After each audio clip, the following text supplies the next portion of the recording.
ఒక జన్మ, కన్నీరు దాచిన కడలి, చూస్తే గంభీరమే కాని లోలోన ఒంటరి. పరుగులు పరుగులు, ఎవరికోసం ఈ వేగం?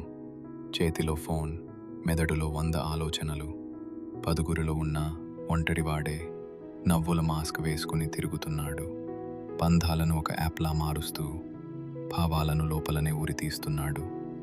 పగలంతా యంత్రంలా పనిచేస్తూ, రాత్రిలో మాత్రం తనను తానే కోల్పోతున్నాడు. ఎవరికీ తెలియదు అతని మనసులో అలజడి.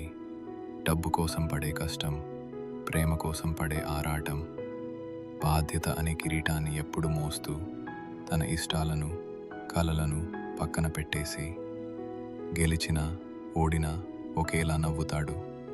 కన్నీళ్లు పెడితే బలహీనుడైపోతానని భయం. ఆయన బాధ ఎవరికీ కనిపించని నిప్పు లోపల కాలుస్తూనే ఉంటుంది. ఆయన ఒంటరిగా చేస్తున్న యుద్ధం, అదే ఆయన్ని సజీవంగా ఉంచుతుంది. ఆయన బాధే ఆయన ఆత్మగౌరవం, అదే ఆయన నిజమైన గెలుపు.